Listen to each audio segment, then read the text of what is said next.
tener la presentación de un libro de nuestra casa. Es un doble festejo, no solamente presentar un libro, que siempre es una emoción y un placer para nosotros, porque es la forma en que la biblioteca se alimenta también, porque cada autor que llega y presenta su libro acá nos da la oportunidad de tener 2 ejemplares para que ustedes disfruten de ellos. Nos dan la oportunidad de conocer en intimidad cómo se ha realizado el libro. Y bueno, Biblioteca este año se ha unido a Archivos, así que tenemos más que un trabajo.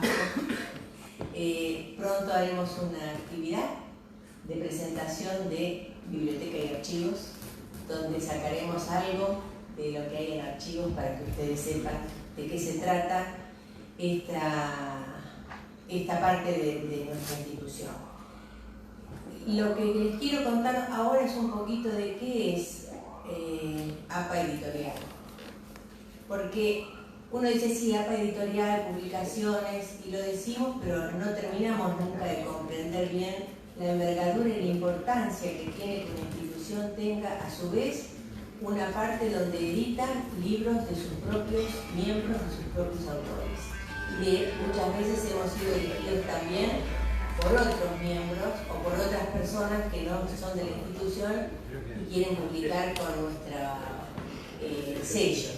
Entonces, la Asociación Psicoanalítica Argentina, institución pionera en el psicoanálisis de América Latina, presenta una prolongada y destacada tradición editorial mantenida desde su fundación en 1943 con la publicación de la Revista de Psicoanálisis. Desde entonces hasta hoy, la producción científica editorial de APA no solo ha tenido un lugar destacado de calidad, sino que también ha aumentado significativamente.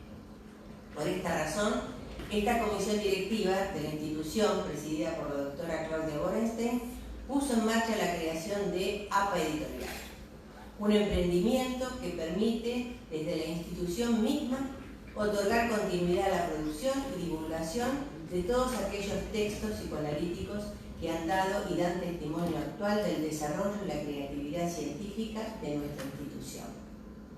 La revista de psicoanálisis, la publicación de diferentes jornadas y congresos, libros, una publicación virtual, la versión en español de Psychoanalytic Quarterly y de la revista francesa de psicoanálisis, la edición del Diccionario de Psicoanálisis Argentino y las colecciones elaboradas por la Comisión de Publicaciones, que resultan de la compilación de autores locales e internacionales de renombre en torno a temáticas polémicas y de relevancia actual.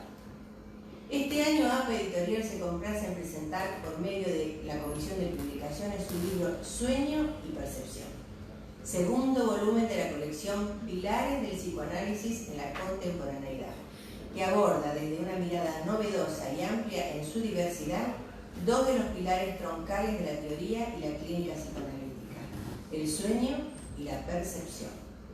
Está orientado a brindar a los psicoanalistas, médicos, psicólogos, psicopedagogos, estudiantes avanzados y personas de la cultura un nuevo abordaje de estas temáticas.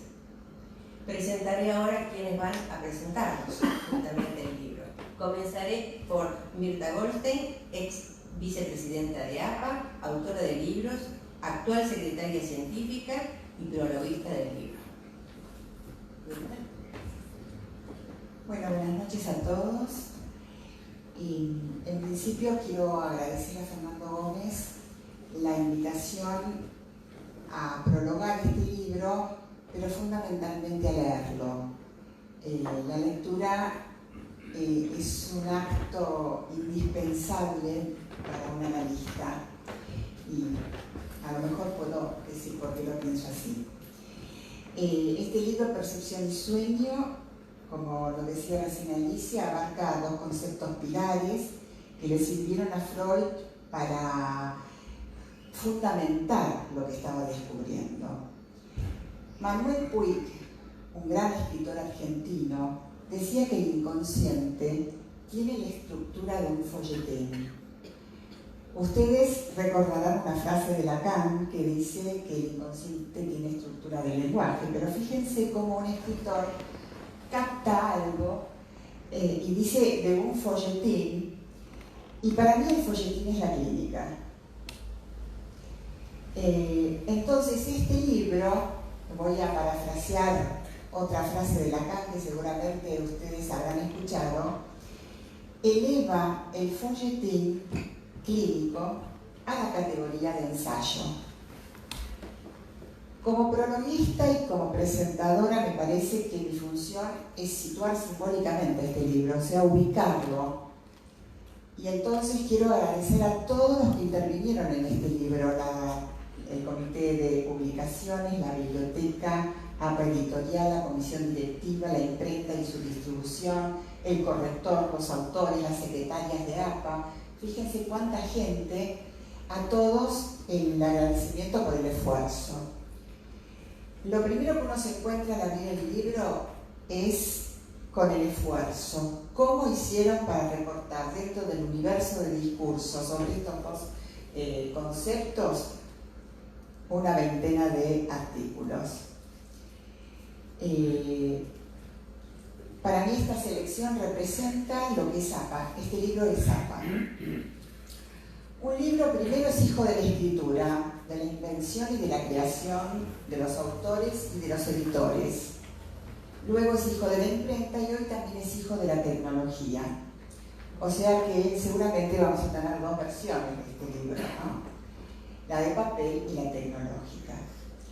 Marcel Etienne, un estudioso de la antigüedad griega, dice que para que algo exista y quede en la historia debe ser escrito. Yo agregaría que la escritura existe también para salir de los dogmas, aún los científicos, los psicoanalíticos.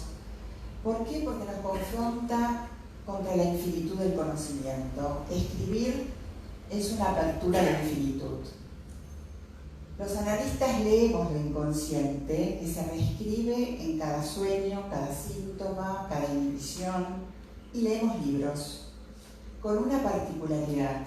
También leemos en ellos lo no dicho, lo invisible a una lectura descomprometida. Este título, como ya dijo Alicia, tiene como subtítulo Perspectivas actuales y se inscribe en una colección, Pilares contemporáneos. O sea, está sujeto a lo variante e invariante de una práctica clínica inmersa en una época. Lo contemporáneo no siempre es actual y lo actual no siempre es contemporáneo, por lo cual este libro logra una síntesis entre lo actual y lo contemporáneo. Yo creo que es porque se abrocha lo ya dicho con lo posible de decirse, no importa cuándo. La foto de tapa, y cargué con este libro hoy todo el día para poder mostrarles la foto, ya está anunciando un infinito, porque es un horizonte abierto, pero también tiene hitos. Esta foto me pareció genial por eso. ¿Y por qué? Porque los hitos marcan un camino posible en la gran cantidad de ideas que este libro propone. Otros datos que permiten contextuar un libro son la variedad de los enfoques teóricos que presenta. Yo diría que este libro es pluralista porque todos los enfoques están representados, aunque algunos más que otros.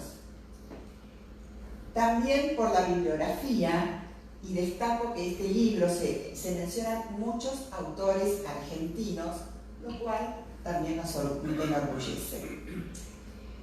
La prevalencia de la teoría de Bion, me salió una hoja, también es el lapsus. Hay una prevalencia de la teoría de Bion que después voy a mencionar. Sí. Entonces, para seguir situando el libro, un libro también se ubica por la diversidad de epígrafes y citas. Rara vez les otorgamos valor y, sin embargo, a mi gusto, resumen la posición intelectual de un autor. El epígrafe nos introduce en el mundo reflexivo del escribiente. Las citas literarias y científicas enmarcan lo interdisciplinario que no puede estar ausente para el psicoanálisis. Otra manera de conocer un libro es por su estilo narrativo. En este caso estamos ante un ensayo, que es uno de los modos de escribir la investigación, bibliográfica, conceptual, pero en la que no puede faltar la metáfora, que es la que mantiene un lazo con el arte de la palabra y facilita la lectura. La poética en formular y engarzar las ideas atrae al lector, lo fascina, y un libro no existe sin lectores.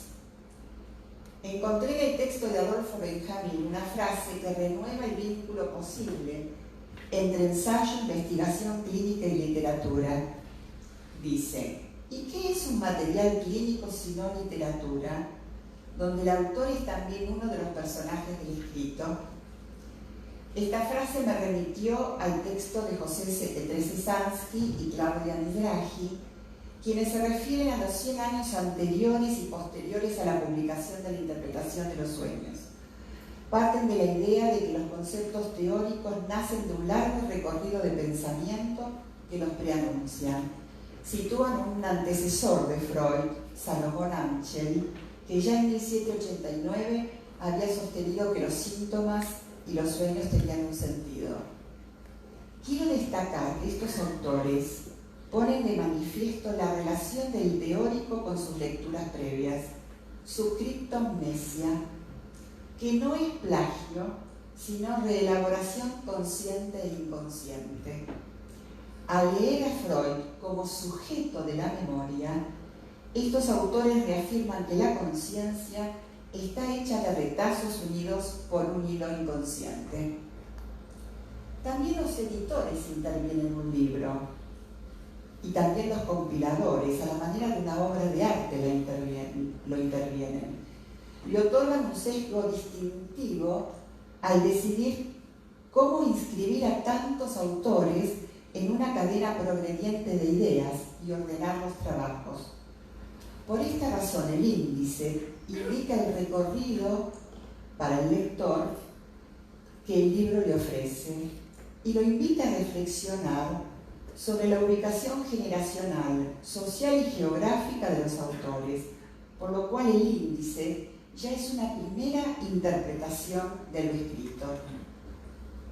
Una cuestión que llamó mi atención y ahora viene, es que muchos de los autores reflejan la prevalencia en la actualidad de recuperar las teorías de Winnicott, Bion y Klein, a la luz del intercambio con las neurociencias, la intersubjetividad.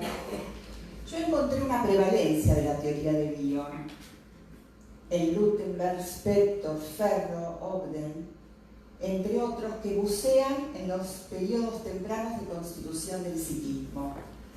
Esto me permite formular una pregunta de orden epistemológico que no voy a responder, por supuesto, pero que la plantearía de esta manera. ¿Existe una relación de complementariedad y complejización entre las distintas teorías psicoanalíticas, por lo cual algunos autores dan cuenta más profundamente de algunos conceptos? A través de este libro pareciera que Bion da cuenta muy profundamente de percepción y sueños. Jaime Lutemberg plantea el lugar elaborativo y no elaborativo del silencio en los análisis. Ricardo Spector, Ogden y Antonio Ferro destacan que el analista debe ser capaz de soñar la sesión y discriminan entre sueños metabolizables y no metabolizables por la función alfa. Bernard Goltze se aboca a un tema poco frecuentado, la sensorialidad, y señala la función de ligadura de los sueños y de la madre como función. Pero esto está presente en todos estos autores. Tomo un punto de cada uno, pero en realidad es un engarce teórico entre todos los autores.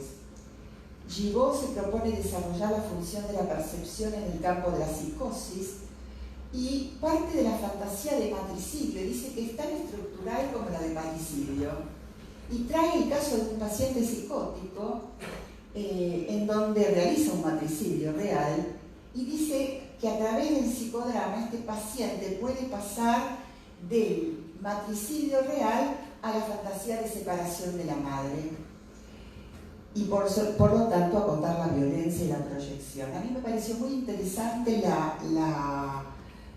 la propuesta del psicodrama. Me parece que tenemos olvidado el psicodrama, hace mucho que no hablamos del psicodrama. Roosevelt Cazorla retoma la función de Reverie y describe modelos para abordar las experiencias emocionales que ocurren en el campo analítico como un complejo espacio-tiempo, dice. Benjamin se apropia de la cinta de Moebius como alternativa a la concepción intuitiva que supone al sujeto con un adentro y un afuera perfectamente delimitados y cerrados. Propone el modelo topológico para salir de ese encierro teórico y esto lo acerca a otro autor totalmente distinto, a César Botella, para quien el campo del adentro y el afuera solo es el artificio al que Guillot recurre para preservar su coherencia. ¿Ustedes ven cómo se van indicando las ideas? Esto me parece genial de un libro. Voy a hacer una propuesta. Me gustaría que en publicaciones o, no sé, de otra instancia de la institución, haya una mesa de reflexión sobre la relación teórica entre Botella, Benjamin y Cazorla, porque los tres hablan del adentro y el afuera de manera diferente. Me parece que es algo que nos debemos, que no está totalmente trabajado. Conmemorando los 80 años de la muerte de Freud, el libro presenta una mesa de intercambio sobre un sueño de Freud que está en las cartas a Fides. Se llama Subir escaleras desvestido, o sea, desnudo. Darío Arce compara las dos versiones conocidas de este sueño con las dos versiones que nosotros le pedimos a los pacientes sobre cómo que relate una y una segunda vez el sueño. Y dice que esto permite abrir el presente al futuro de la vida del paciente. Me parece sumamente alentadora esta propuesta de abrir la cura al futuro del paciente, ya que de lo contrario no tendría sentido una cura analítica. Leonardo Peskin pone el acento en lo escópico, la pulsión de mirar, y sugiere que Freud, siendo visto desnudo, a su vez es voyeur del siendo visto. Doble juego entre escena y escenario, entre escena y sujeto, que el sueño permite. Tebaldi, por su lado, escribe autores como Green, Maruco, junto a los cuales destaca que el sueño es también una experiencia creativa y reparadora. Se halla en la misma línea que Caes, quien habla de una dinámica entre los sueños del analizado y del analista, y de los componentes de una familia, una pareja o un grupo. Y dice que el sueño se forma a la vez en el espacio intrapsíquico del soñante y del interpsíquico, o sea, que tiene efectos en el grupo más cercano. Ana María Nicoló afirma que las parejas y familias no son un grupo de personas, sino una unidad fantasmática caracterizada por vínculos co-construidos antes de que se desarrolle el psiquismo individual. Habla de una estructura relacional colectiva, yo agregaría intergeneracional y transgeneracional. Christian Gerard destaca dos tipos de sueños infantiles. Como ven ahí también sueños infantiles. Me pareció interesante que se agregue al libro esta vertiente. Los niños también sueñan y aquí señalan sueños que tratan de integrar la sexualidad reprimida o angustiante de esa sexualidad y sueños más estrechamente ligados con los padres, sus satisfacciones y frustraciones. Marina Altman se ocupa de la relevancia de la investigación y Humberto Parzano plantea revisar los aportes de las neurociencias y las investigaciones clínicas y la función de los sueños dentro y fuera del psicoanálisis. Lía Ricón comienza su texto con una frase que parece simple, pero que no es nada simple e insta a una reflexión. Dice: el psicoanálisis es una práctica, una teoría y una interpretación de la realidad. Parece simple, parece que los analistas esta frase la tenemos manillada y sin embargo deja mucho para pensar. Pero también destaca el valor de los mitos y le hace un homenaje, yo diría, bastante intenso al grupo de mitos de la Asociación Psicoanalítica Argentina coordinado por Gustavo Corra. Gabriela Goldstein, artista plástica, arquitecta, además de psicoanalista, se ocupa de la experiencia estética del sueño y la percepción. A mi entender, aborda el estado de extrañamiento que produce el arte cuando devela la descomposición de la percepción y la fragmentación corporal, también descrita por Lacan en El estadio del espejo y en la desconstrucción del yo en la psicosis. Para terminar, esta pasada así rápida, este pantallazo que intenté hacer para no agotarlos, voy a situarme en la encrucijada de abordar el texto de Ángel Garma. Siendo uno de los pioneros de ARPA, sus ideas reflejan las circunstancias teórico-clínicas que dieron a luz a nuestros analistas y a nuestra institución. Fue controvertido por su clínica, formó una gran cantidad de analistas y sobre todo a las primeras generaciones. En este artículo, titulado Los sueños son alucinaciones y situaciones traumáticas enmascaradas, que ya fue publicado en una revista en 1956, en una revista de psicoanálisis, propone la génesis traumática de los sueños y de todas las alucinaciones que siguen la compulsión a la repetición en el intento frustro de ligar las vivencias intolerables para el yo. Para concluir, este libro a mí me retrotrajo a uno de mis maestros, Gregorio Barenblith, quien hace 50 años escribió un maravilloso texto, La interpretación de los sueños, una técnica olvidada. Si esta cuestión, esta pregunta sobre la interpretación de los sueños, una técnica olvidada, fue hecha hace 50 años, ¿cómo la podemos formular hoy? ¿Se puede volver a formular? Creo que sí.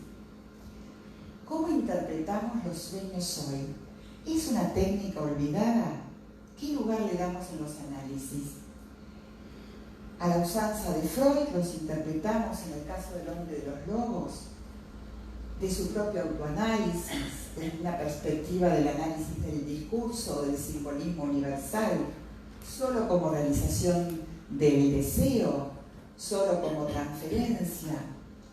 Pienso que este libro nos propone una técnica mixta, que hay que combinar las técnicas según las teorías y los tiempos y vicisitudes de la transferencia. Por lo tanto, y a modo de final, recomiendo leer este libro, pues el sueño es una de las formas más relevantes de la expresión inconsciente en análisis. Y la percepción es la función fundante del aparato, ya que esto no está en el libro, es mío.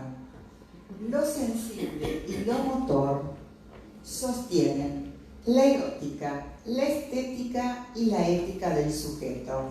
Muchas gracias y los felicito.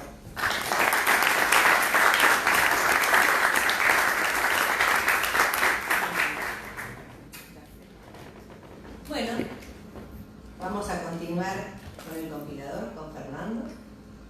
Fernando Gómez, médico especialista en pediatría y psiquiatría, trabajó en el Hospital del Niño Ricardo Gutiérrez, en el Departamento de Psiquiatría Infantil del Hospital for Sick Children de Toronto, Canadá, ex médico de planta del Servicio de Salud Mental Pediátrica, Hospital Alemán, miembro adherente, formó parte de la comisión del Instituto de Formación, Departamento de Psicosis, Departamento de Niños y Adolescentes. Es director de la Comisión de Publicaciones de APA y editor del libro Perspectivas Actuales del Inconsciente, del libro de psicoanálisis latinoamericano contemporáneo, realizado con FEPAL, que se lo recomiendo, de trabajos publicados en revistas y de trabajos presentados en congresos y conferencias, y del libro que estamos presentando en el día de hoy, Percepción y Sueño, Perspectivas Actuales. Fernando. Gracias Alicia, gracias a todos por esta noche acá compartiendo este momento tan lindo que es para todos nosotros que formamos la Comisión de Publicaciones, como es poder lanzar un libro. La publicación de este libro es el segundo de la colección de pilares del psicoanálisis en la contemporaneidad y es el resultado de un nuevo proyecto llevado adelante por la Comisión de Publicaciones de la Asociación Psicoanalítica Argentina y de APA Editorial. Esta colección tiene por objetivo plasmar las ideas y los pensamientos de psicoanalistas representativos, contemporáneos, tanto de origen local, latinoamericanos e internacionales, en relación a temas polémicos, controversiales y de gran relevancia para el abordaje de la metapsicología, la teoría y la clínica del psicoanálisis actual. Esta colección se inicia con el primer libro, titulado Perspectivas actuales del inconsciente, que aborda este paradigma desde conceptualizaciones metapsicológicas, teórico-clínicas, técnicas e interdisciplinarias, planteadas en el marco del psicoanálisis contemporáneo.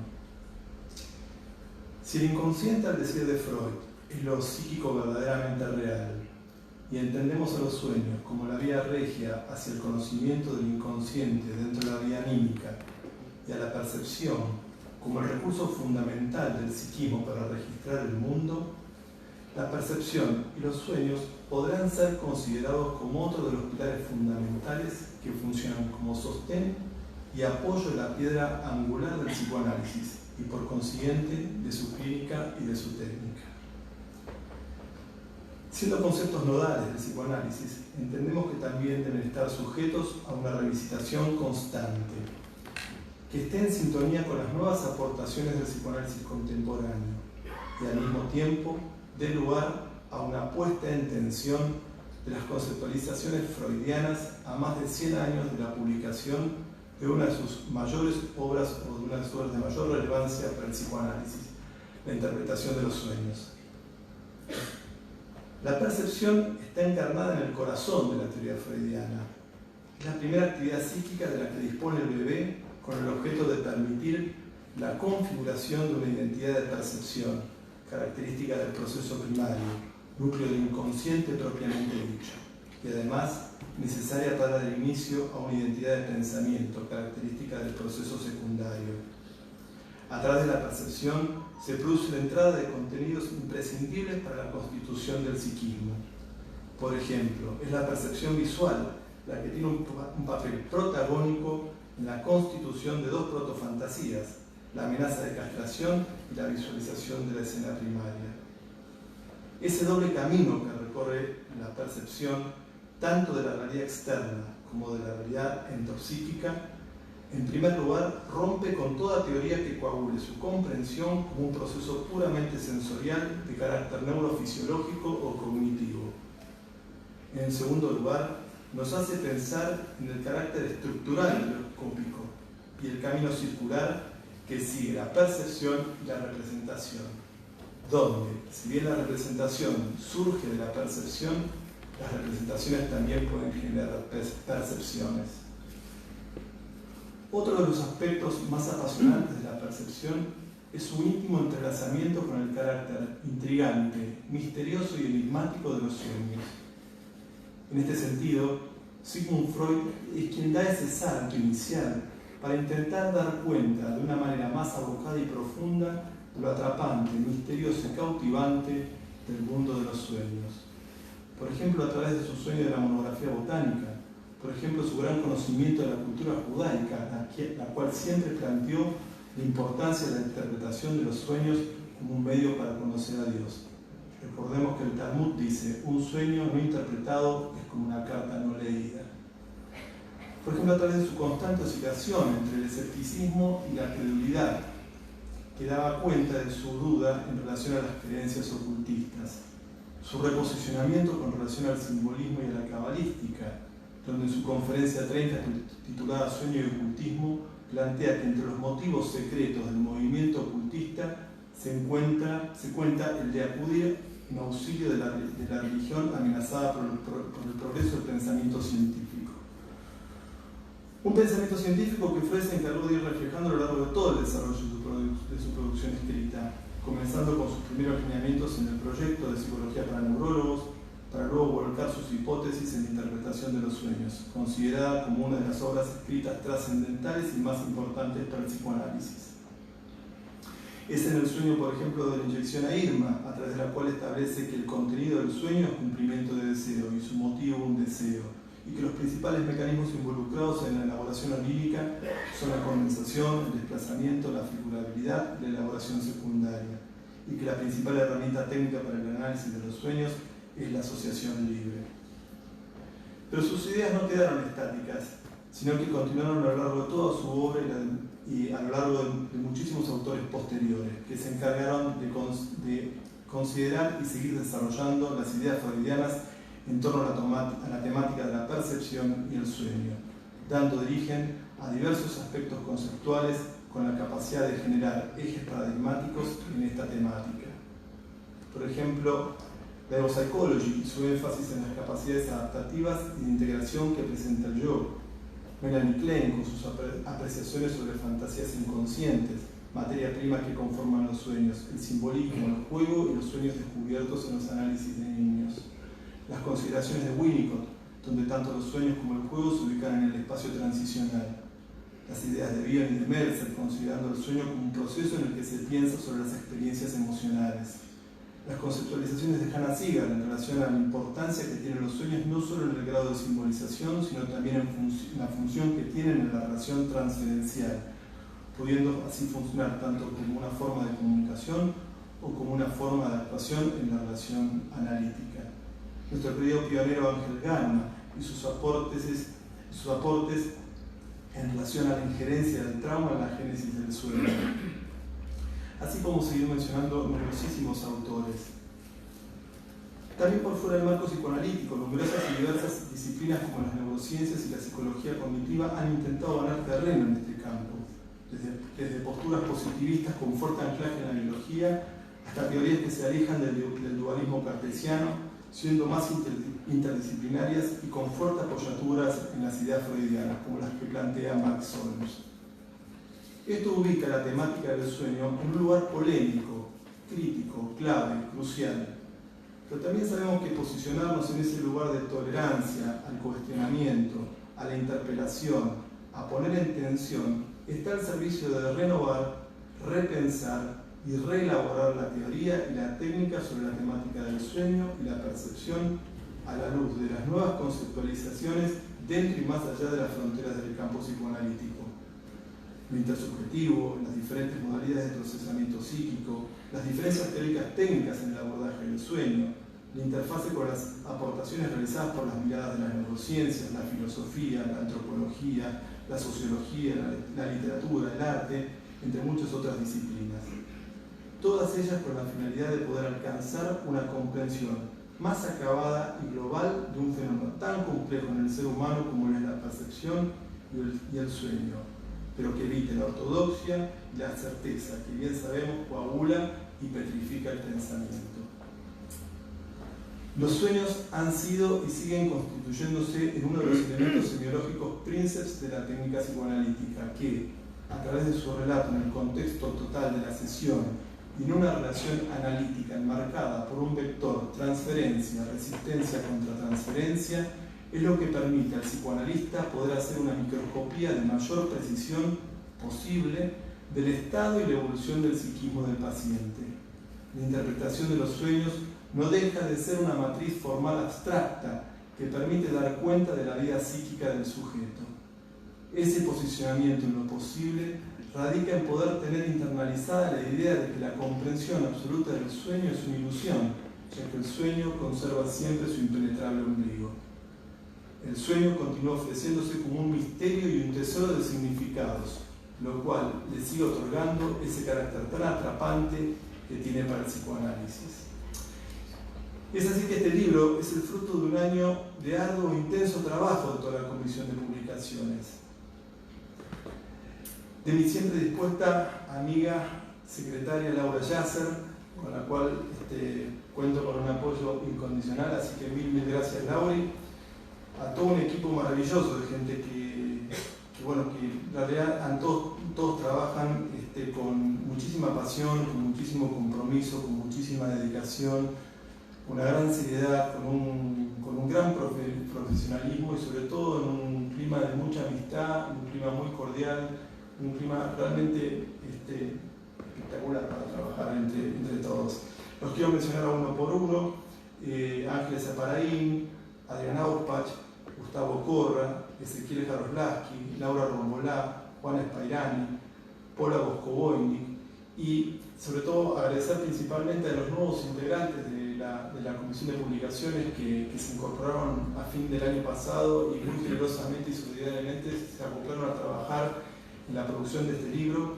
Y a ellos también quiero darles mis agradecimientos: a Mario Cócaro, a María Cristina García Lema, a Ana María Iriart, Laura Puñali y Roberto Salvo. A todos ellos, muchísimas gracias. También, bueno, agradecer a todos los autores que tan gentilmente y solidariamente han cedido sus pensamientos, bueno, lo más valioso, ¿no? Sus pensamientos, sus ideas, sus trabajos. A todos ellos también, muchísimas gracias. A George Tigalaki, que es este fotógrafo, que bueno, un poco también estimulado por mi gran amigo Jean-Marc, con quien bueno, nos pusimos a ver fotografías, y bueno, y un día descubrí a este fotógrafo. Me impactó muchísimo esta fotografía. Creo que representa muy bien lo que decía Mirta, lo que evoca esta fotografía. Y bueno, me mandaron un mail. Es una fotografía que ha sido premiada y resulta que se entusiasmó muchísimo con la idea de poder estar en un libro psicoanalítico. Entonces me dijo: como no, doctor, muchísimo gusto, lo único que le pido es que regrese la fotografía, pero que me mande un libro. El único inconveniente es que, bueno, yo a veces en una parte del año vivo en Atenas y otra parte del año vivo en Nueva York, así que pues le digo a dónde. Atenas, Así que bueno, la exigencia que conllevó su elaboración permitió afrontar una temática compleja y a la vez polémica, con un carácter de naturaleza psicoanalítica, científica y de calidad, dando lugar a lo novedoso, pero tratando de cuidar una multivocidad que, respetando las bases fundacionales psicoanalíticas, se encuentra conformada por los diversos desarrollos teóricos que los autores despliegan tanto en el marco de la metapsicología, la técnica, la clínica, como la interdisciplina.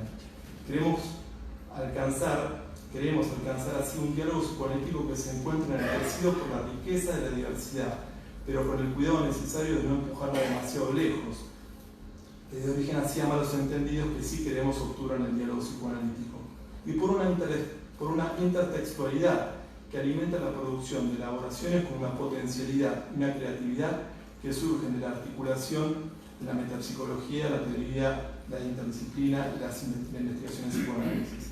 Somos conscientes de que esta lista de autores podría ser mucho más extensa, pero también somos conscientes de que no resultó un trabajo sencillo intentar generar una multivocidad que se encuentre representada por un sinnúmero de ideas vinculadas a una temática tan relevante para el psicoanálisis como es la percepción y el sueño. Lo que nos da mucha tranquilidad y entusiasmo es la idea de que ya estamos trabajando fuertemente en la confección del tercer volumen de esta colección, destinado a abordar otras de las conceptualizaciones freudianas que consideramos pilar del psicoanálisis contemporáneo. Lo vamos a dejar con un poquito de intriga. Creo que este libro está al servicio de generar una tensión teórica que sostenga la intención de mantener un psicoanálisis vivo, vibrante, pujante y desafiante de los límites, pero sin descuidar lo artesanal de nuestra profesión, al decir de los Baranger.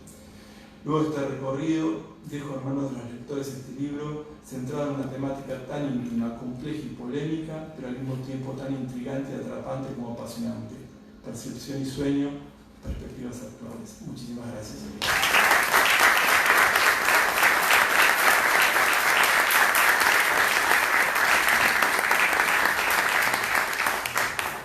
Bueno, hoy es el Día del Escritor, así que con mucha alegría me di cuenta que estábamos presentando el libro el Día del Escritor, así que felicitaciones a todos los escritores que están en la sala y a los que no estén en la sala también, porque es un día de felicidad, porque escribir, como dijo Mirta, nos permite leer, y la lectura realmente es como leía el otro día cómo invitar a alguien al living de casa, ¿no? Abrir un libro es como invitar a alguien a nuestra casa, como meternos. Escribientes, no escritores. Ah, bueno. Claro, el escribiente es el que no está todo el tiempo escribiendo. Bueno, entonces, ahora vamos a seguir el orden por el que aparecen en el libro. Ahora le toca el turno a José Tresesanqui, fue mi primer maestro en psicología profunda, así que desde mi niñez más o menos me acompaña. Es miembro titular de la APA, docente y ex docente en APA y Universidades de El Salvador, Belgrano y Kennedy, coordinador del Departamento de Historia de la APA. Bueno, buenas noches a todos. Me robaste lo de la felicitación del Día del Escritor. Pensaba empezar con esto, de decirles que estoy muy contento de estar rodeado de escritores escribientes. Fernando intervino mucho en estimularme para la producción del artículo que publiqué acá junto con Claudia Mizrahi, con quien trabajamos en colaboración hace más o menos 20 años. Así que también le agradezco a Fernando la paciencia y la insistencia y el poder haber gambeteado todos los reparos que ponía yo y las vueltas que daba para terminar de escribir el artículo. El artículo que presentamos con Claudia Mizrahi, que tiene por título 100 años antes y 100 años después de la interpretación de los sueños, tiene 3 sectores y voy a ser breve. El primer sector se refiere a un hecho ocurrido más o menos 100 años antes de la interpretación de los sueños, que es la existencia en la ciudad de Göttingen o Gotinga de un hombre con malformaciones físicas y muy hipocondríaco y muy neurótico, en quien fracasaban todos los tratamientos que había intentado, hasta que le recomendaron que vaya a ver a un viejo médico judío llamado Salomon Theodor Amschel. Este hombre enfermo, que no era otro que Georg Christoph Lichtenberg, un físico y filósofo del siglo XVIII, se sometió al tratamiento de Amschel, que consistía en recostarse y pedirle que asocie libremente, que no censure nada de lo que se le pasaba por la cabeza, con el supuesto básico de que todos los síntomas y los sueños tenían un sentido que no era consciente y que había que descubrirlo. Lichtenberg confesó que nadie había podido tratar a ese monstruo de 100 cabezas, como él llamaba sus enfermedades y su hipocondría, como lo había podido tratar Amschel, de quien no tenemos bibliografía. Yo acudí y encontré a Amschel por haber leído los aforismos de Lichtenberg, libro que en la edición de Fondo de Cultura Económica, prologada y comentada por Juan Villoro, el autor mexicano, en esta edición, que es la que recomiendo realmente, lo cita Amschel y hace los comentarios que a partir del libro sobre historia de la medicina, pero que hablé personalmente con Villoro y no pude encontrar el material escrito directamente con Amschel. Pero sabemos que Lichtenberg estaba muy agradecido a este hombre y Lichtenberg, tomando el modelo de Amschel, publica en sus aforismos varios sueños y muestra el método que siguió para interpretar sus sueños, que es el método a partir de la asociación libre con cada uno de los elementos del sueño. Villoro dice que el libro de Lichtenberg, los aforismos, está presente en la biblioteca de casi todos los grandes pensadores del siglo XX. Es interesante el fenómeno porque Freud lo cita a Lichtenberg 19 veces en su obra. A través del libros sobre psicopatología de la vida cotidiana, el chiste y su relación con el inconsciente. Pero en el capítulo 1 de la interpretación de los sueños, que es la bibliografía científica sobre los sueños, no lo menciona ni una sola vez. Cuando uno lee el material de los aforismos de Lichtenberg, y donde más se destaca y más sobresale el tema de los sueños y la interpretación, es justamente de los sueños. No sabemos qué pasó con Freud acá, pero evidentemente lo tenía muy presente, porque Freud llama a los sueños vía regia, sabemos, al inconsciente. Esta expresión está tomada de Lichtenberg. Lichtenberg habla de la vía regia para entender el alma humana, que dice que la ubica, el corazón humano lo ubica unos centímetros por debajo del cinturón, no en el lugar habitual que lo colocamos.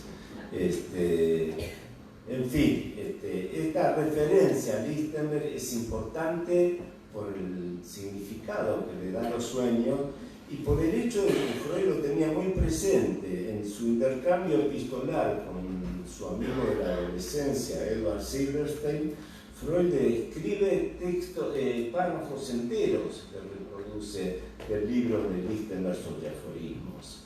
Estaba como enfervorizado, entusiasmado con el viejo Lichtenberg, decía. Insisto, lo cita muchas veces, a veces explícitamente y a veces implícitamente. Todos recordamos la frase que dice Freud de que el ser humano está colocado en lo alto de la escala zoológica porque es él el que dibuja la escala zoológica. Si le hubiese dibujado un burro, estaba el burro en lo alto de la escala zoológica. Bueno, eso está tomado en Lichtenberg textualmente, solamente que esa vez Freud no hace la referencia a Lichtenberg. Marco esto porque evidentemente tuvo mucha repercusión en el modo de pensamiento de Freud, Lichtenberg, y es un antecedente al método psicoanalítico, casi 100 años o más de 100 años de distancia, digamos. Esta es la primera parte que tocamos en el artículo La segunda parte se refiere más a la época de Freud, a la autoría de Freud, digo, y especialmente tomamos algo de Freud que es una expresión que es muy interesante, consideramos que es cuando habla del narcisismo y habla de que es un fenómeno habitual que nos pasa a todos, como la psicosis, que todas las noches tenemos un episodio psicótico, pero que salimos de él. Freud utiliza la expresión encontramos el camino de regreso. Esto es muy interesante porque nosotros podemos hablar de la conciencia y hablar del inconsciente y las investigaciones del contenido del inconsciente, pero en el psicoanálisis no hay mucho estudio o investigaciones hechas sobre el camino de pasar al inconsciente, al proceso primario y de salir del proceso primario. Este camino intermedio es el camino que tiene el secreto, digamos, para no solamente poder despertarse, sino también para poder salir de la psicosis. Hay un fenómeno que podríamos considerar casi normal en todos nosotros, además de los sueños comunes y corrientes y los sueños de angustia, que es un tipo de sueño de angustia que llamamos pesadilla, que tiene una característica particular dentro de los sueños de angustia. ¿Y qué es? La característica particular de la pesadilla es la dificultad para despertarnos. El sueño de angustia sirve, la alarma sirve para despertarnos y salir de la situación onírica que nos angustia. Pero en las pesadillas nos encontramos con una situación que se está desarrollando, esa situación angustiosa del sueño, y no encontramos el camino de retorno. En general, la mayor parte de las personas que tienen una pesadilla y duermen con alguien cerca, el compañero de cama o el que está cerca, se acerca, lo sacude y lo somete a una cantidad de estímulos hasta hasta que estos estímulos externos prevalecen y se imponen sobre el estímulo onírico y terminan de despertarlo y salir de la pesadilla. Al principio sabemos todos con cierta dificultad. Es decir, ese estímulo externo sirvió para encontrar el camino de retorno. Este es el concepto que nos pareció interesante indagar y proponer. El artículo no es solamente resultado de ideas que tenemos propias, indudablemente como herederos de una línea psicoanalítica que comienza con Gama, acá entre nosotros, sino que proponemos esto, prestar atención a este fenómeno, que es encontrar en qué consiste el camino de retorno y cómo se puede lograr para que esté más bajo, digamos, el dominio nuestro, ¿no? Y poder influir en él. Esta es la segunda parte del artículo y me quedo como resumiendo cada uno de los aspectos del artículo. La última parte del artículo, y termino enseguida, se refiere a la influencia del superyo en la percepción. En el artículo del año 21, Freud en Psicología de las Masas, análisis del yo, atribuye al ideal del yo el juicio de realidad. En el año 23, poco tiempo después, en el yo y el ello, de entrada dice: tengo que corregir lo que decía antes sobre el juicio de realidad y tengo que atribuírselo al yo, lo que es más acorde con su ubicación entre lo interno y lo externo. Nosotros ponemos el acento en que consideramos que las dos cosas, las dos maneras de verlo son válidas.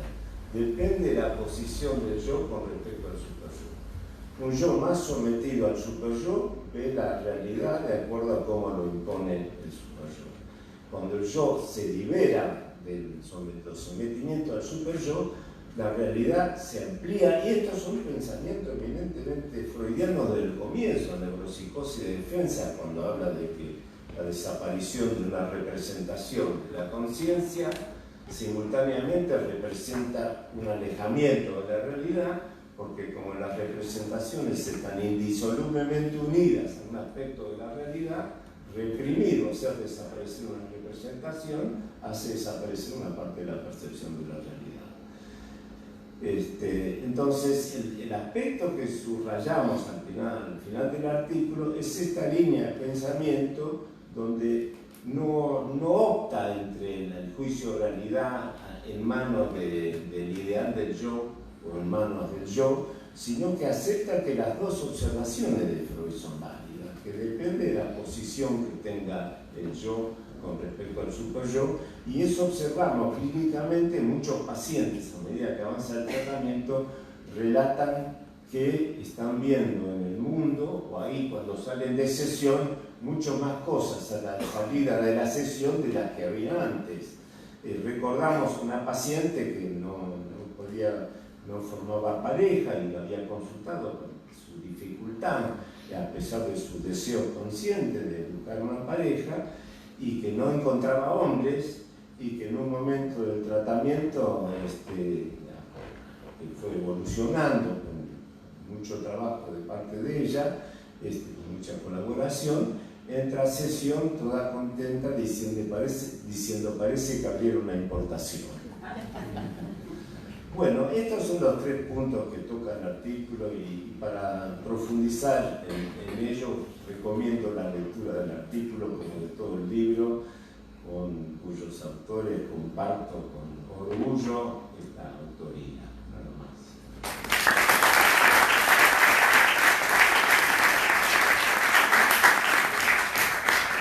Muchas gracias, José. Bueno, ahora le vamos a dar la palabra a Adolfo Benjamín, doctor en medicina de la UBA, psicoanalista didacta, coautor de varios libros, panelista en la Sorbona en el año 2000, seminarios en Kiev, Ucrania, auspiciados por la Embajada Argentina, conferencista, exsecretario científico de APA.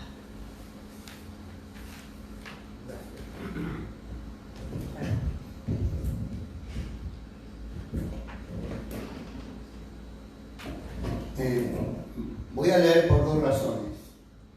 Primero, porque estoy resfriado, y segundo, porque si leo sin papel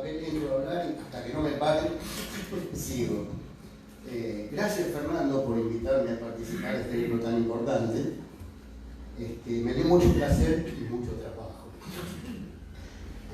Porque después de terminado y de haberlo entregado, de haberlo dado, me asaltaron tantas ideas que si lo tuviera que escribir ahora no sería el mismo. Mi percepción sobre esos tópicos ha cambiado un tanto, como mis diferentes sueños, que dicen lo mismo y lo novedoso de otro modo. Bueno, vayamos a percepción y sueño. Son dos objetos de reflexión que han asusado al humano desde la invención del lenguaje. Desde los principios de la filosofía se oponen las especulaciones de Platón a las de Aristóteles y una larga cadena de pensadores desemboca en Kant, que es citado por Freud en el inconsciente. Entre paréntesis yo lo traduciría como el inconsciente. Les podría explicar por qué. Tomando ese artículo, Freud escribe: enmienda que Kant introdujo en nuestra manera de concebir la percepción exterior. Kant nos alertó para que no juzgásemos la percepción como idéntico a lo percibido inconocible, descuidando el condicionamiento subjetivo de ella. Una de mis preocupaciones en relación al trabajo de los conceptos es la traducción. Frente al traductor y traductores, hallamos la idea de Walter Benjamin de que el resultado de una traducción es el efecto creativo del texto primigenio sobre otro territorio lingüístico. Pero creo que esto no es válido en el campo psicoanalítico, por lo que diré a continuación. Percepción es la traducción de la palabra alemana Wahrnehmung. El idioma alemán, podemos decir, es un idioma nostálgico, un idioma de la posteriori, de la precu. Sabemos que tenemos que esperar hasta el fin de una frase para captar su significado. Le voy a dar un ejemplo brevísimo. En castellano yo digo, yo te amo. En alemán la expresión es ich liebe dich. Lo voy a traducir literalmente. Yo amo a ti. Cuando digo yo amo, hay que esperar hasta finalizar la frase para saber a quién amo. El idioma alemán es más propicio al psicoanálisis que el nuestro. El oyente alemán, cuando oye la palabra Wahrnehmung, debe esperar hasta el final y de acuerdo a lo que se está diciendo para atrapar el significado. Cuando el oyente alemán escucha esta palabra, es asaltado por los siguientes sentidos: observación, protección y seguridad, defensa, percatación, en el sentido del reconocimiento. Y recién al final, Wahrnehmung, si termina la frase en relación al tema nuestro, es percepción. El idioma alemán tiene profundamente raíces sajonas, pero también tiene elementos latinos. Por eso también existe la palabra percepción tal cual en alemán, solo que en vez de la C de cama está la Z. Todas estas significaciones están presentes hasta que, terminado el párrafo, una sola de ellas, en nuestro caso percepción, cierra la comprensión de lo expresado. Esto no es sin consecuencia sobre la asociación libre diferenciada que sobreviene a un concepto traducido en las distintas lenguas y quizá sea uno de los agentes que expliquen algunas de las teorías divergentes en psicoanálisis. Es para pensarlo. Por lo demás, Wahrnehmung es una palabra compuesta. La dividimos en Wahr, verdad, y Nehmung, que es tomar, percibir, pero también comer. Sería alcanzar la verdad como realidad. La verdad está allí y uno la toma. Pero con nuestras herramientas logramos obtener otra versión, más profunda, la que se toma una manera de expresar que lo que se percibe es apreciado como verdadero, real, como lo que afirma la realidad. Así ocurre entonces con la alucinación, el estado de trance y el sueño, vivenciados como existentes inobjetables. En un libro titulado, mire cómo se titula el libro, Historia de la percepción burguesa, de Donald Bau, se estudia la transformación perceptual en el occidente moderno, desde la sociedad burguesa de los siglos XVIII, XIX, hasta la sociedad burocrática directa del consumo controlado en el siglo XX. La conclusión es que, escuchen, la percepción se construye como corolario de la subjetividad de la época. El autor muestra cómo en la sociedad burguesa la percepción ordenó la forma de experimentar el tiempo, el espacio y la encarnación del yo. Pasa luego a afirmar que desde la revolución perceptual de 1905 a 1915, los antiguos órdenes del tiempo, el espacio y la persona fueron subvertidos por la metacomunicación de las imágenes. Bueno, pero esto es para otro trabajo, así que si necesitas para otro. En mi escrito relaciono percepción, sueño y alucinación negativa con lo que denomino sensación de realidad, que no prejuzga sobre la existencia de lo percibido. No me conforma esta nominación y en el mismo escrito, en algún momento escribo convicción de realidad. Y la palabra convicción, en la obra de Freud, debe elevarse a la categoría de concepto metapsicológico. En un trabajo de mi autoría, Creencia y no creencia religiosa, practico un recorrido a lo largo de la obra de Freud, subrayando cada aparición de esta palabra en distintas manifestaciones del inconsciente. A esta constatación agrego que uno de los componentes de la técnica de la cura en análisis, la recuperación del recuerdo, es difícil, cuanto no imposible, y Freud, supongo que con ironía, dice que esto debe ser dicho en voz baja entre los analistas. La recuperación del recuerdo ya no es más el objetivo de la cura, y aparece en su lugar la convicción. Y esto es así porque la convicción es el sustituto del recuerdo que se rehúsa a ser recordado. El sueño es la vía regia, o sea, la vía más ancha, la 9 de julio, antes del Metrobús y acceso al inconsciente. Ahora voy a recuperar a José. José mostró un antecedente de psicoanálisis, yo tengo otro que todos lo conocen, que es Calderón de la Barca, de la vida del sueño. Y cuando se habla de la vida del sueño, todo el mundo recita esto. ¿Qué es la vida? Un frenesí, ¿qué es la vida? Una ilusión, una sombra, una ficción, y el mayor bien es pequeño, que toda la vida es sueño, y los sueños son. Pero unas estrofas antes dice algo mucho más importante para nosotros psicoanalistas, y lo voy a recalcar.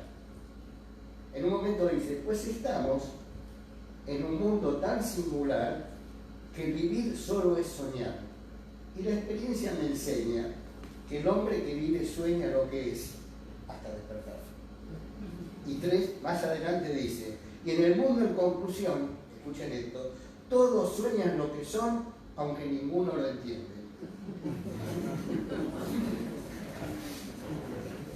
En alemán, el sueño se dice der Traum, y el trauma das Trauma. Exactamente se escribe igual y se pronuncia igual que en castellano. Entre el sueño y el trauma en alemán solo hay una letra de diferencia, una A. Al trauma del sueño produce el trauma.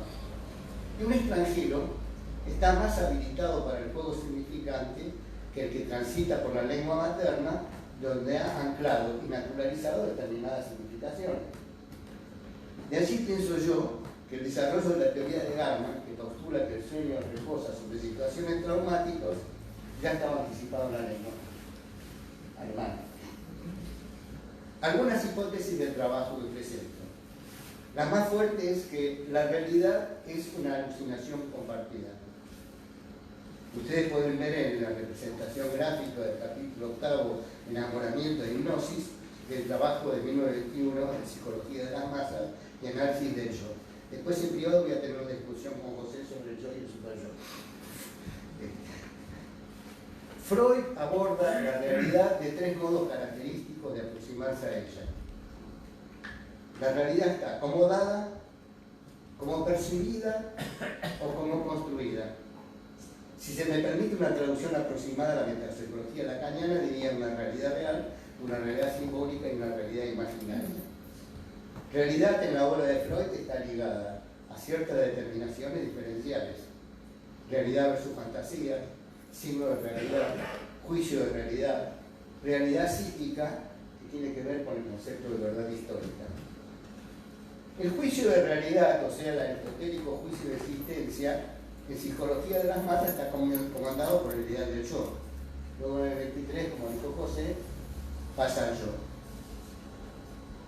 El diagrama que dibuja Freud es muy claro y está sostenido por la inclinación originaria a la identificación en el sujeto humano. Los yoes, la masa, la gente, los vecinos, el pueblo, la comunidad, el colectivo, los yoes se identifican, se hacen uno y se proyectan sobre un líder de carne y hueso o sobre un líder formal abstracto. La idea del yo se construye con los padres, los maestros y la opinión pública. La dimensión del otro, con minúscula, y del otro, de la cultura con mayúscula, está en su arquitectura. Entre paréntesis recuerdo una lúcida intuición que nos ilustra. Yo soy yo en mis circunstancias. Como han adivinado, es Ortega y Gasset, el inspirador de la traducción al castellano de la obra de Freud. En el sueño somos el libretista que escribe el texto, el regisseur o director de escena que lo transforma en imagen, el director general que marca la secuencia y los pasos, el actor principal y en parte los actores secundarios, y además, por cierto, fuera poco, el espectador, que percibe y tiene conciencia de lo que acontece. En el sueño percibimos y tenemos conciencia. Otro de los temas para tocar en la percepción. Y el sueño es sobre todo el manantial, la fuente principal de la asociación libre. En una carta a Stefan Zweig, el 31 de febrero de 1931, dice lo siguiente: la técnica de la asociación libre, que muchos consideran como la novedad más significativa del psicoanálisis, es la clave metodológica de los resultados del análisis. Y voy a decir una cosa al final, inspirado por lo que dijo de la escritura de Mirta, citando a un colega y amigo mío, Raúl Purel, dice: el psicoanálisis no cesa de no escribirse, razón por la cual es preciso reescribirlo, condición sine qua non de la repetición de lo medular de su experiencia. Por eso hay que escribir, nada más.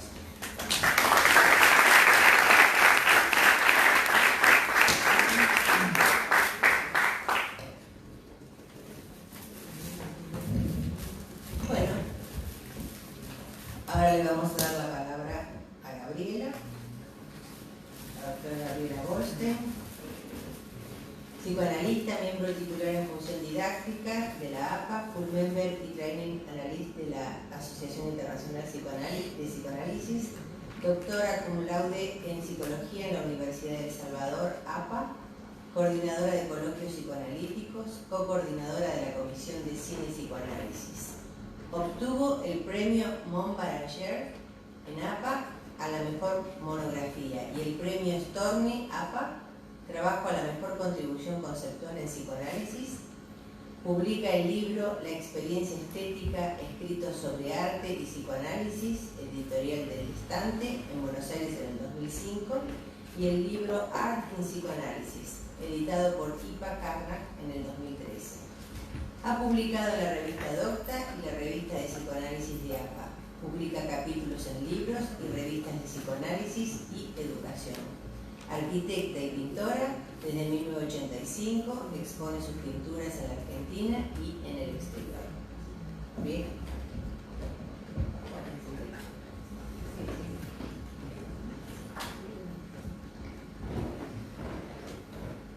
Gracias, Alicia. La presentación yo voy a leer también, porque es muy conmovedor y muy importante esta presentación. La presentación de un libro es un acontecimiento y es una celebración. Es esta ocasión y se trata de un gran libro, que será un libro de consulta, presente y futuro. Quiero agradecer especialmente a Fernando Gómez, director de publicaciones, y a la Comisión de Publicaciones, a Laura la veo ahí, que han estado, como todos los que presentaron, yendo y viniendo con nuestros artículos, persiguiéndonos y alentándonos a seguir desarrollando. Les agradezco mucho por haberme invitado a participar en este libro con un capítulo. Agradezco a Mirta y a Alicia por la coordinación de este espacio. Cuando fui invitada por Fernando, me pidió que en mi escrito esté la mirada, el aporte desde el arte y el psicoanálisis. Es por eso que me gusta estar en esta parte del libro, es casi al final que lo considero como un principio, una apertura a otra cosa, a lo que sigue, tal vez, ¿no?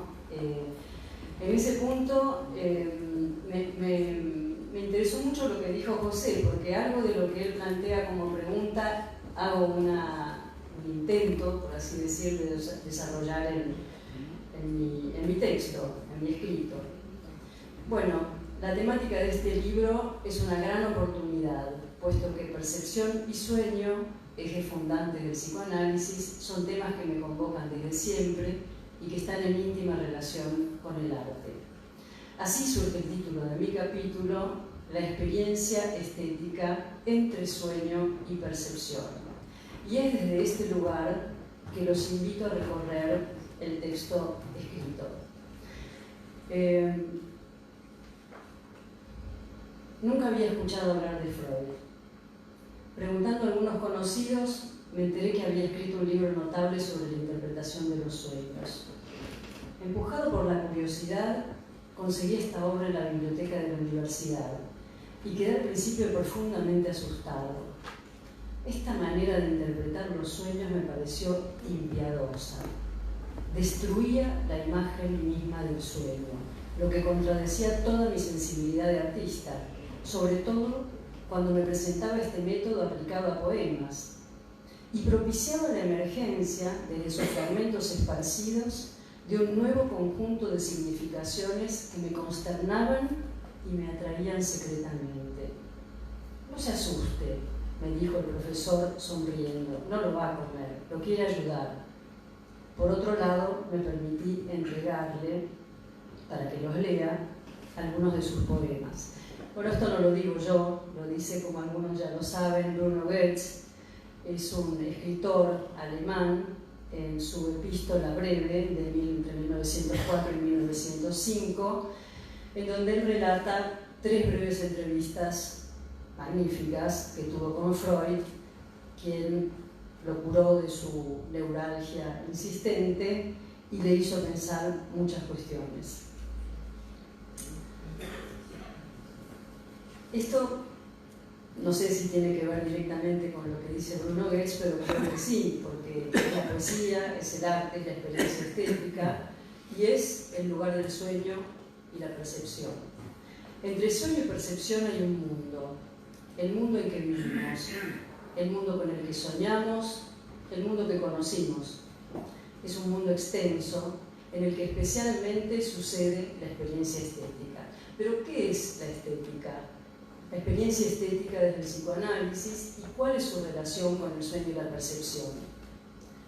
La vida humana es estética para Freud, puesto que se trata de sensaciones intensamente corporales y complejas representaciones de algo simbólico que al mismo tiempo no es ajeno a la imagen y a la fantasía. Sueño y percepción exponen la afirmación de un inconsciente cargado de pulsión, que trabaja manteniendo una continuidad con los procesos libidinales y con aquello extraordinariamente extraño de la vida cotidiana, como podría decir Cortázar.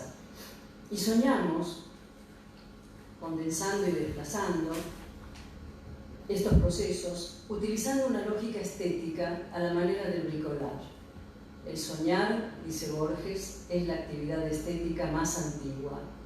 La percepción se enhebra en la complejidad de una nueva trama en la cual el subtexto enigmático de los sueños deja restos de rastros de sus huellas mundanas, de ayer y de la historia de la humanidad. Es que la estética es la dimensión que, trascendiendo el arte, marca al ser viviente antes de que se dé cuenta de su propia existencia. Este escrito es, en más de un sentido, una apuesta a la clínica, a la técnica, que es arte, y al mismo corazón de la teoría. Este escrito nace, la idea de la experiencia estética se me ocurre hace algunos años a partir de la experiencia de Freud en la Acrópolis, todos la conocen, en donde él tiene un sentimiento, un fenómeno muy extraño que él denomina Entfremdungsgefühl. Es un sentimiento de enajenación, de extrañamiento. Ahora, yo entiendo que desde otra perspectiva es esa experiencia, ustedes recuerdan, en la que él, frente a la Acrópolis, ante la percepción de la Acrópolis y de él mismo parado en la Acrópolis, se divide en dos personas, se escinde, se ve exteriorizado en el paisaje. A partir de aquí se me ocurre y pienso que esto da lugar a una experiencia estética, puesto que lo pienso desde un lugar que no es patológico y que es la materia misma del arte y del psicoanálisis en la experiencia analítica. Entonces, podemos decir que la experiencia estética es un encuentro con el arte del orden del acontecimiento que promueve un estado de extrañamiento no patológico, y ese estado es causado por el fenómeno del arte y produce una alteración específica de la percepción por fuera de la patología, que da cuenta de ese permiso para ver en el instante, en el borde biselado de un espejo, los estados anteriores a una imagen unificada. Entendemos así en el extrañamiento una posibilidad de investigar y comprender lo enigmático de los efectos del arte desde una perspectiva psicoanalítica. Ahora bien, ¿qué es la experiencia estética? Para tener una idea. Si pensamos en la experiencia estética desde la perspectiva del arte moderno, vemos que su característica principal es la configuración de una región inquietante, en términos de Agamben, quien habla de un lugar sin hombres ni dioses, donde podemos pensar las relaciones entre objeto y sujeto no como un enfrentamiento, sino más bien como un complejo terreno compartido, en el cual se destaca la hegemonía de ese espacio intermedio, que en el modo en que hoy se interpreta la experiencia estética es heredero de Heidegger. Ese espacio, en términos psicoanalíticos, como vemos, es cercano al concepto de campo de Baranger y al espacio transicional de Winnicott. La experiencia estética, entonces, es un encuentro con la obra, en un punto medio, mit, que tiene carácter de acontecimiento y que implica el encuentro con lo bello y no pocas veces con lo siniestro. Propongo pensar entonces la experiencia estética como experiencia de borde entre lo prohibido y lo permitido, como última veladura que el arte no descubre. En ese encuentro, el yo de placer convocado resuena en las huellas de aquel otro inolvidable de nuestra prehistoria, Freud, 1896, el otro del reflejo en tiempos del júbilo identificatorio, a Leibniz, Lacan, donde nos vemos, donde nos miran, aquello que James Joyce llamó la ineluctable modalidad de lo visible, que es como un remontarse a esa antigüedad que lleva la huella de una semejanza perdida.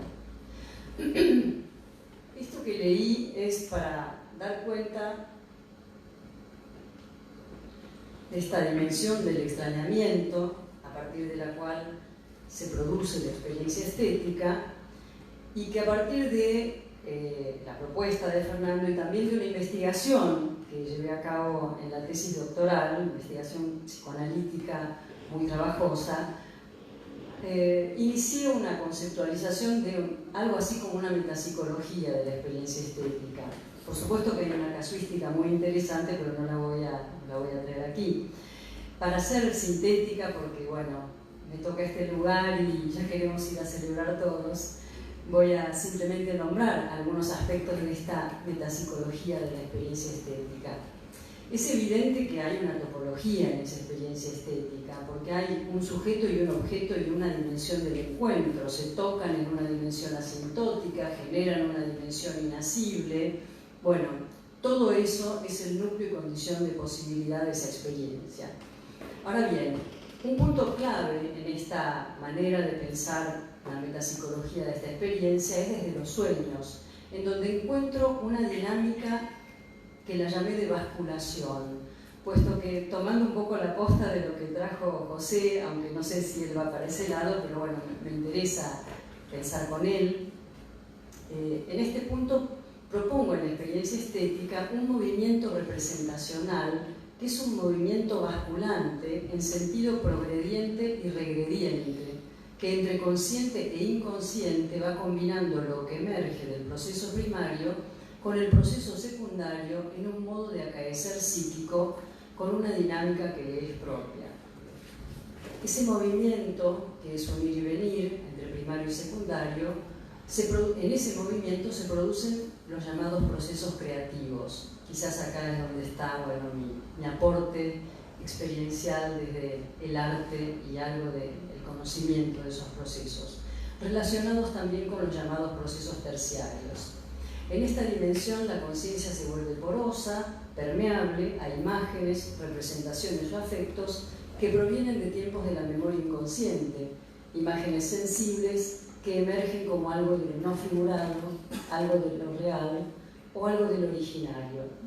En esta metapsicología, el objeto es un objeto ambiguo, es un objeto que parece y no parece, es un objeto del que se duda de su percepción.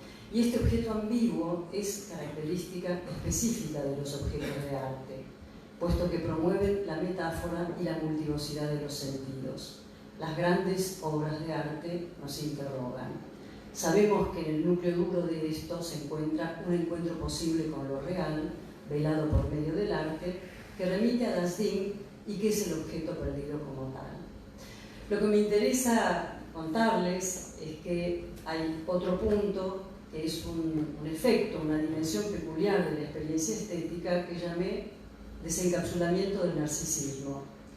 Y como no tengo mucho tiempo, no lo voy a leer, lo voy a dejar para que ustedes lo lean, lo investiguen. Quizás es el aspecto más metapsicológico y más conceptual de toda la parte en que desarrollo de qué manera el arte produce esa conmoción, ese encuentro con algo externo, en algo otro, como decía José, que promueve un movimiento distinto entre el proceso primario y el proceso secundario.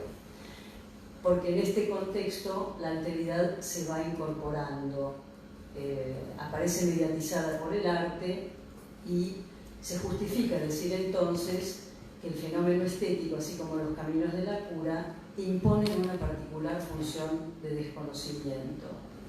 Algo que es, no es, como una desmentida que nos arroja en forma moderada a otro escenario. Y en ese acto, nuestro yo burgués petrificado se va desencapsulando.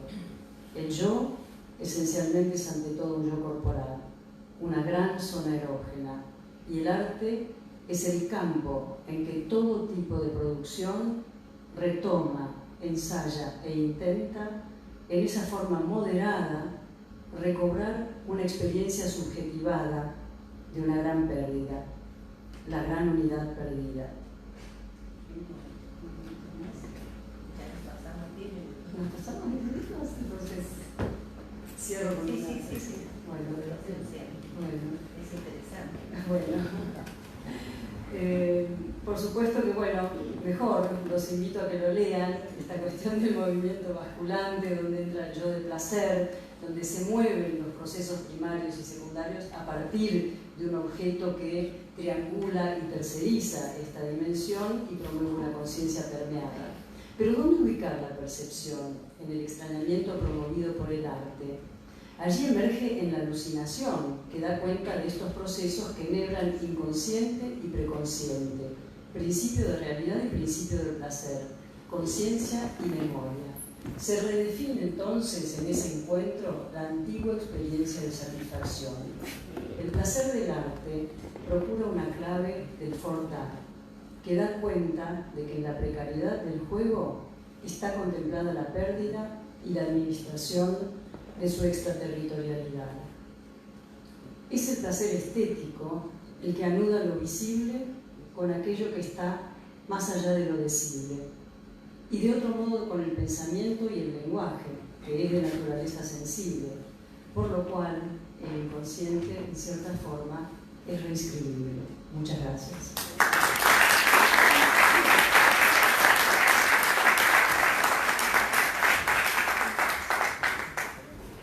Lamentablemente no tenemos más tiempo, pero lo disfrutamos mucho porque lo hemos escuchado a los autores y a los presentadores de una manera muy enriquecedora. ¿Hay alguno que quiera hacer alguna alguna pregunta, vamos a darle 5 minutos si hay alguien que quiere, y si no, pasamos al brindis. Al brindis.